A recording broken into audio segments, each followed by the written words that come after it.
आप श्रवण कर रहे हैं भगवान महावीर की अंतिम वाणी श्रीमद् उत्तराधान सूत्र की वाचना आपके समक्ष चली हुई है। वाचना आगे बढ़े उससे पूर्व दो पंक्तियां सभी श्रद्धा और भक्ति के साथ गुनगुनाएंगे। उत्तराधान सूत्र श्रवण से होता है उत्थान, अंतिम वीर देशना गान, अंतिम वीर देशना गान। मोह ममत्व के हटे आवरण, मिटे तिमिर अज्ञान, अंतिम वीर देशना गान, अंतिम वीर देशना गान, अंतिम वीर देशना गान। बोलिए भगवान महावीर स्वामी की, आर्य श्री सुधर्मा स्वामी की, आर्य श्री जम्बू स्वामी की। श्रीमद् उत्तराधान सूत्र की वाचना में 16 अध्ययन आप श्रवण कर चुके हैं। 16 अध्ययन के बाद की वाचना अब आपके समक्ष आएगी। 17वां अध्ययन श्रीमद् उत्तराधान सूत्र का, इस अध्ययन का नाम है पाप श्रमणीय। इस अध्ययन में कुल 21 गाथाएं हैं। प्रत्येक वो व्यक्ति जो अपने कर्तव्य का पालन नहीं करता, जो अपने कर्तव्य से जी चुराता है, अपने कर्तव्य से विमुख हो जाता है, वो अपराधी कहलाता है। यदि कोई व्यक्ति गृहस्थ में है तो गृहस्थ धर्म का पालन करना उसका परम कर्तव्य है। यदि कोई व्यक्ति साधु जीवन में है तो साधु मर्यादा और साधु जीवन का पालन करना उसका परम कर्तव्य है। तो जो श्रमण साधु धर्म अंगीकार करने के पश्चात भी ज्ञान में अपने जीवन को नहीं लगाता, जो साधना पथ से भटक जाता है, उसकी दृष्टि आत्मा से शरीर पर जो है ठहर जाती है, आत्मा कल्याण का लक्ष्य नहीं रखता, ऐसे साधक को पाप श्रवण कहा गया है। इस अध्ययन में श्रवण के लिए जो आवश्यक बातें हैं वो बताई गई हैं। साधु होने के बाद ये सोचना उचित नहीं कि मुझे अब कुछ भी करने की आवश्यकता नहीं, मैंने घर छोड़ दिया, बात छोड़ दिया, परिवार छोड़ दिया, तो अब मुझे कुछ और नहीं करना। साधना के नाम पर आत्मपीड़न नहीं करना, आचार्य और उपाध्याय के प्रति अपने कर्तव्य का जो पालन नहीं करता, श्रुत ज्ञान के अध्ययन से जो जी चुराता है, तप में अपने जीवन को नहीं लगाता, जिसका जीवन जो है ज्ञान के प्रति और संयम के प्रति समर्पित नहीं है, ऐसे साधक को पाप श्रवण कहा जाता है। इस अध्ययन में एक विशेष बात जो है ध्यान देने योग्य है। इस अध्ययन में 14वीं गाथा में कहा गया है, जो रज यानी सचित धूल से लिप्त पैरों से सो जाता है, अपनी शैया का प्रमार्जन नहीं करता, उसे भी क्या कहते हैं? पाप श्रवण कहते हैं। इसका अर्थ क्या है? ऐसा नहीं है क्योंकि जैन धर्म में, जैन दर्शन में शरीर की शुद्धि की तरफ विशेष ध्यान नहीं दिया गया, तो इसका अर्थ ये नहीं है कि शरीर का बिल्कुल भी ध्यान नहीं रखना। इस अध्ययन में ये स्पष्ट बताया गया है कि जो साधक जब विश्राम का समय आता है तो उससे पूर्व अपने पांवों को क्या कर ले? साफ कर ले।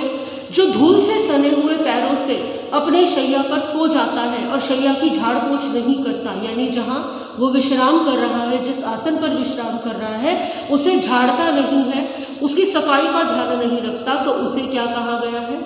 पाप श्रवण कहा गया है। तो इसका अर्थ क्या है कि ऐसा नहीं है कि यदि पैर गंदे हो गए हैं, पैरों में धूल लगी हुई है, सचित धूल लगी हुई है, तो साधक सोचे अरे मुझे शरीर से तो कोई लेना देना नहीं है। ऐसा नहीं है, क्योंकि शरीर पर जो अशुद्धि लगी है या जो अशुद्धि हमारे जिस आसन पर हम बैठ रहे हैं, यदि वो गंदा है तो उसका प्रभाव भी हमारे चित्त पर, हमारे मन पर अवश्य आता है।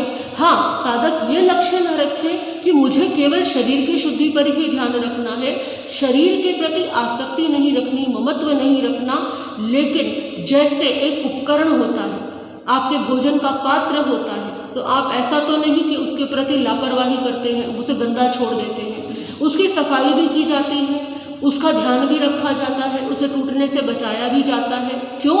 क्योंकि आपको उसका उपयोग करना है। ठीक उसी प्रकार से इस शरीर का भी हमें क्या करना है?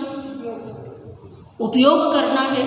यदि ये टूट जाएगा, फूट जाएगा या कमज़ोर हो जाएगा तो हमारे उपयोग में नहीं आ पाएगा, मैला हो जाएगा तो भी हमारे उपयोग में नहीं आएगा। तो साधक इस बात का भी ध्यान रखे। हर जगह पर विवेक की आवश्यकता है। साधक बहुत अधिक भोजन भी ना करे और बहुत कम भोजन भी, इतना भोजन करे कि जो शरीर को चलाने के लिए पर्याप्त हो, क्योंकि जब तक आयुष्य है, जब तक जीवन है, इसी शरीर से ही हमें धर्म करना है। तो इस शरीर का विवेक पूर्वक जो है पालन करें।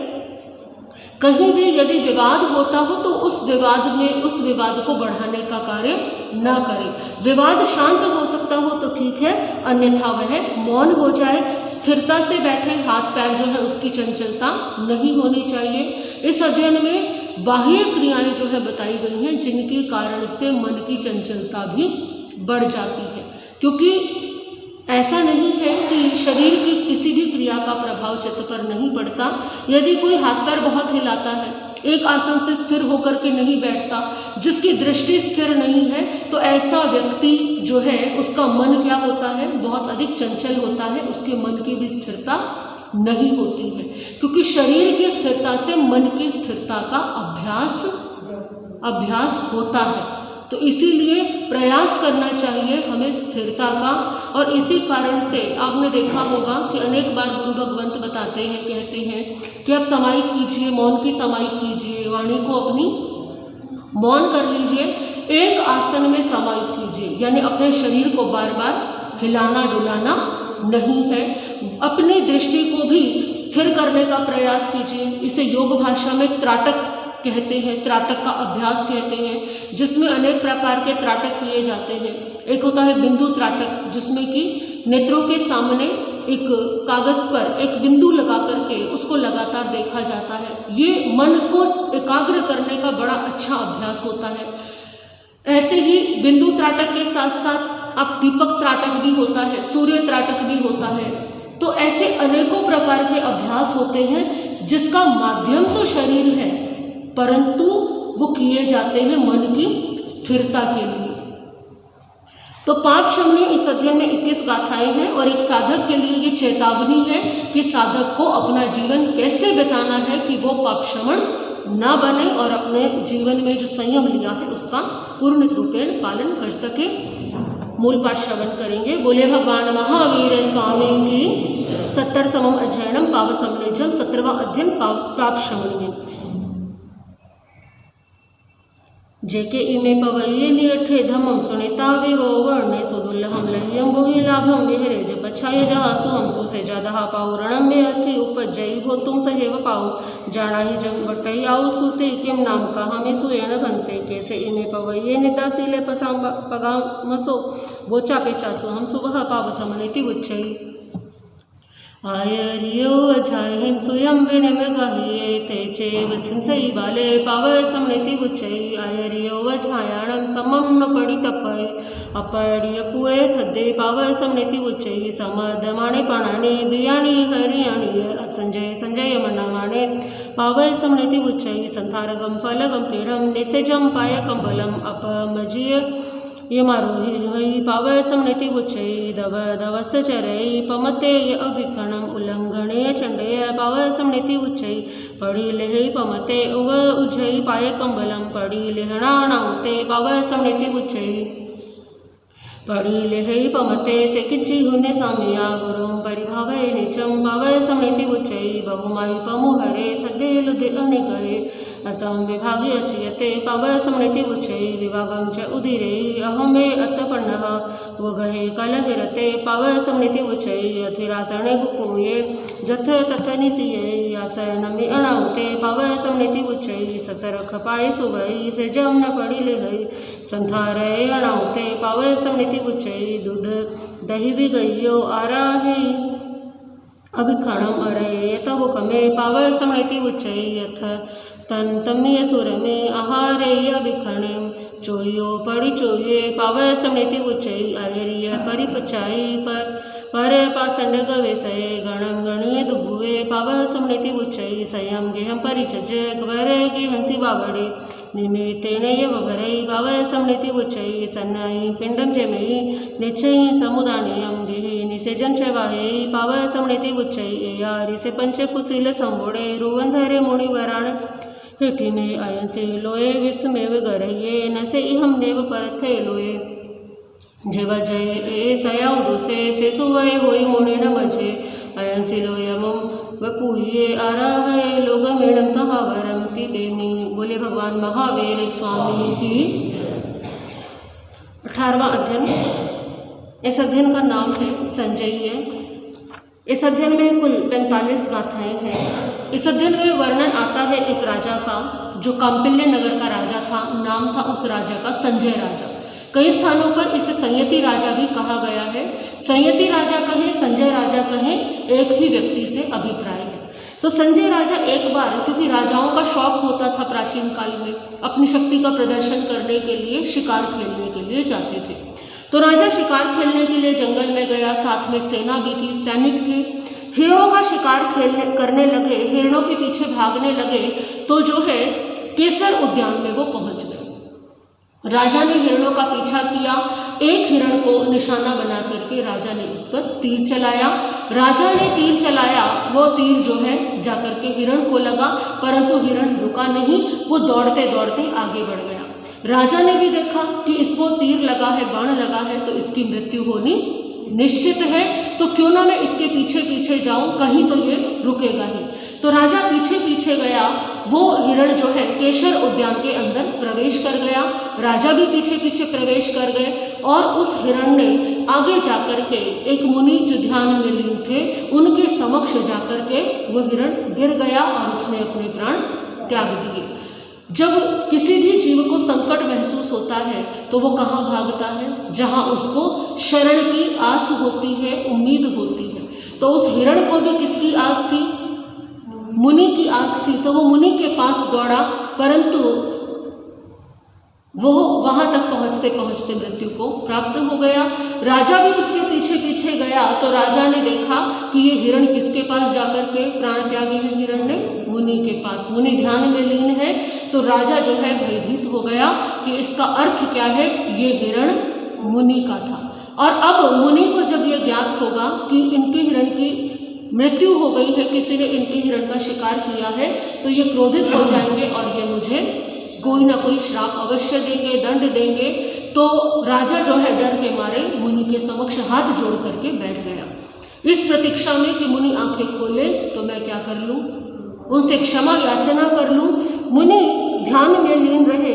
गर्दभाली मुनि थे वो जो ध्यान में लीन थे। कुछ देर के बाद मुनि ने आंखें खोली, राजा ने देखा और हाथ जोड़ करके क्षमा याचना प्रारंभ कर दी कि मुझे क्षमा कर दीजिए, मुझे ज्ञात नहीं था कि ये हिरण आपके हैं। मुनि देखते ही सारी स्थिति को समझ गए। मुनि ने, क्योंकि मुनि को तो न किसी से राग है न द्वेष है, परंतु करुणा उनके हृदय में सब जीवों के प्रति होती है। तो मुनि ने क्रोध तो नहीं किया, परंतु राजा संजय को समझाने के लिए मुनि गर्दभाली ने उपदेश दिया कि राजन, जैसा अभय अपने लिए चाहते हो वैसा अभय दूसरों को भी देना सीखो। जब दूसरे के प्राण लिए तब इतना कष्ट नहीं हुआ, और जब अपने ऊपर बात आई तो कितना भय लग रहा है। क्या करेंगे मुनि? यदि मान लीजिए श्राप भी देंगे तो अपने अहित से राजा को इतना भय लग रहा है, और किसी के प्राण ले लिए तब कोई भय नहीं लगा। तो जब मुनि गर्दभाली ने ये उपदेश दिया कि राजन, मेरी ओर से तो तुम्हें अभयदान मिल जाएगा, परंतु जो मिला है वही आगे दो। तुम्हें अभयदान प्राप्त हुआ है तो तुम भी जीवों को अभयदान देने वाले बनो। जिसके लिए तुम्हें अनर्थ कर रहे हो वो कोई भी तुम्हारे साथ जाने वाला नहीं है। गर्दभाली मुनि की इस सरलता का, इस ज्ञान का राजा पर इतना अधिक प्रभाव हुआ कि राजा ने सब कुछ त्याग करके गर्दभाली मुनि के चरणों में संयम अंगीकार कर लिया। साधना में लग गए। साधना में लगे हुए संजय राजऋषि एक समय विचरण कर रहे थे, तो विहार करते करते रास्ते में उन्हें एक और मुनि जो है मिले। वो मुनि क्षत्रिय थे। वो क्षत्रिय मुनि अनेकों वर्षों से साधना कर रहे थे। दो ज्ञानी मिले तो क्षत्रिय मुनि के मन में कई बार कुछ प्रश्न आते थे, तो वो प्रश्न उन क्षत्रिय मुनि ने किससे पूछे? संजय राजऋषि से पूछे। आप कौन हो? आपके आचार्य कौन है? मुनि संजय ने अपना परिचय दिया। तब क्षत्रिय मुनि ने संजय मुनि को समझाया कि एकांतवाद अहेतुवाद है, मोक्ष का मार्ग नहीं है। संजय राजऋषि को क्षत्रिय मुनि के द्वारा दिया हुआ उपदेश इस अध्ययन के अंदर विस्तार से आता है। गर्दवाली अणगार ने संजय राजा को जो उपदेश दिया है कि स्वयं के लिए जो चाहते हो वही दूसरों को भी दो, ये देखा जाए तो आज के समय में भी बड़ा प्रासंगिक है। आज भी व्यक्ति स्वयं का तो हित चाहता है, लेकिन दूसरे का अहित करने से पीछे नहीं हटता। तो जैसा हम अपने लिए चाहते हैं, किसी दूसरे को कष्ट देने से पहले एक बार यदि चिंतन कर ले कि यदि ये कष्ट मुझे मिले तो कैसा होगा, तो व्यक्ति कभी किसी को कष्ट नहीं देगा। किसी को भी पीड़ा देने से पहले, किसी के साथ धोखा करने से पहले, छल करने से पहले व्यक्ति यदि अपने मन में ये सोच ले कि यदि ये मेरे साथ हो तो कैसा लगेगा, तो व्यक्ति कभी किसी को धोखा नहीं दे, छल नहीं दे। और व्यक्ति इस संसार में किसी को छल कर सकता है, किसी से किसी को धोखा दे सकता है, परंतु कर्मों का प्रतिफल लौट करके अवश्य आता है और वहाँ कोई किसी को छल नहीं सकता। इस अध्ययन में इस शाश्वत सत्य के बारे में जो है फरमाया गया है। 18वां अध्ययनम संजयजम, 18वां अध्ययन संजय।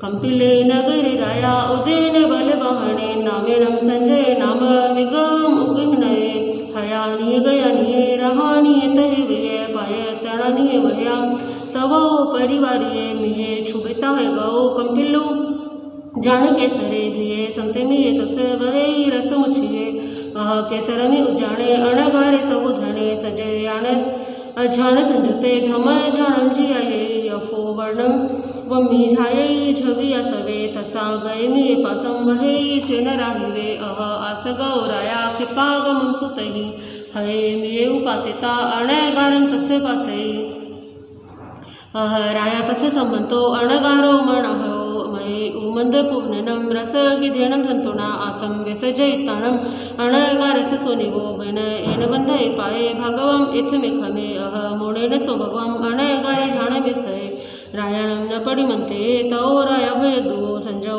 अहमसिति भगवम बहरामि में कुद्धे तेन अणगारे रहे जनर कोडियो अभौ पथिवातुभम अभयदाय भवाहिये अनिचे जीवलोक में किम्हे साय पसजसी जया संपरिचज गंतव्य वससते अनिचे जीवलोक में किम रजमि बसजसी जीवियं चेवरोमं च विजु संपाय चंचलं जथतं मुजसिरायं विचथं नाव भुजसे दारणीय सुय चेव मिताय तह बंधवा जीवन्तमनुजीवन्ति मयं नानुभयन्ति यत् निहरन्ति मयं पुता पियरं परम दुखिया पियरो विता पुते बंधुरायं तवं चरे तौ तेन जियदवे दारेय परिखिये किलंत ने रणरारायं हठ तुच्छत्वलंकिया तेना बीजं गयं कमं सुहं वजैवदुहं कमुना तेन संयुक्ते गच्छै उपरं भवं सोण तस्य सुदमं अणकारस अंकिये महया समेग निवेयं समावनुनराहिवो संजौ चेयं व्रजं निखंतो जेणे सासने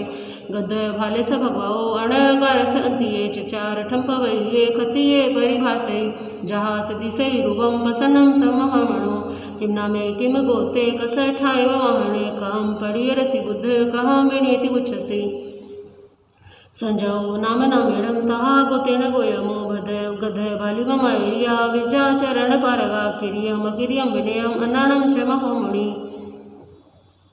हिम चौविं ठाणिहिं मेयन किंभ भासै पाऊ करे बुधे नाये परिनिगुणे विचाचरण संपन्ने सचे सच परकमे पडन्ति नरे घोरे जेनरा पावकारिणो दिव्यं च गयं गच्छन्ति चरिता धममर्यं माया वय्य हुये में तो वसा भासानि रथया संजम मानो भी अहम वसामि एरियामि सवे ते दियमझं निच्छादिति अनारिया विजय माणे परे लोए समम जानामि अपगम अहमासि महापाणे जोइमं वसि वरिस उममे जासा पाली महापाली दिवा वरिस उमा सेचुए बंबलो गाओ मनुसम भव मगए अपनो ये परेसिये औम जाने जहतः नाना रोयं च छंदं च परिवजिज संजय अनठा जे सवथा ई विजाम विजामणु संचरे पड़े कमाम मामी पसीनाणम परमंते ही वापुणो अहि अहो उठी अहोरायम ई विजातवम चरे जमचय में पुछ सी काले समम सुधेण चेयसा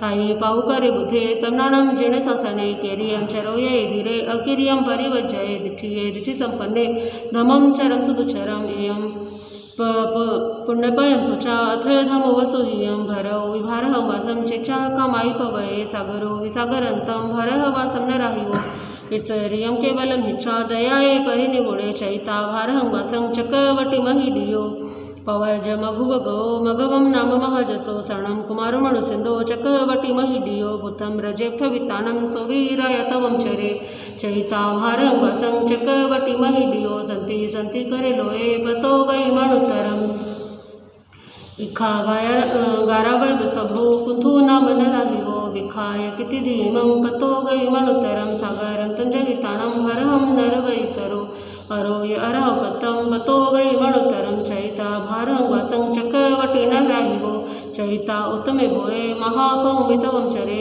गच्छतं पसाहिता मधिं निसूरणो हरिसेनो मणुसिंधो पतो गई मणुतरम अन्यो रायसहसेहिं सुपरिचैदमं चरे जय नामोजिणखयं पतो गई मणुतरम दसर्ण रजमुयं चैताण मुनिचरे दसर्ण वधुनिखंतो सखं सखेण चोर्यो नमी नमे अपणं सखं सखेण चोर्यो चैयुण गेहं बहिरेहि सामण्ये पजुवठियो कर कंडुकलिंगेषु पंचालेषु यदुमुहो नमी राया विदेहेषु गंधारेषु येन गये नरेंद्र सभा निखंता जिण सासणे पुतेठ रजठ विताणं सामण्ये पचुवठिया सोवीर राय वसभो चेचार जमुनि चरे उदायणोपवयो पतो गई मणुतरम तहेव काशीराया सेयो सच परकमे काम भोगे परिचज कहणे कम महावणम तहेव विजौराया अन ठिकिति पवये रजम तु गुण समिधे पय हितु महजसो तहे उगमतवं गिचा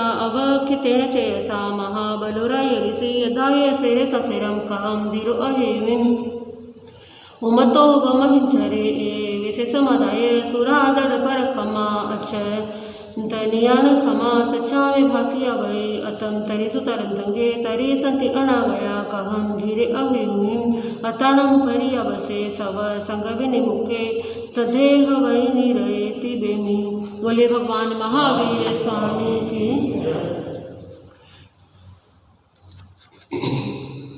श्रीमद् उत्तराध्ययन सूत्र के 18 अध्ययनों की वाचना यहाँ तक है। आगे की वाचना आप यथा समय श्रवण करेंगे। बोलिए भगवान महावीर स्वामी की। सभी हाथ जोड़ेंगे।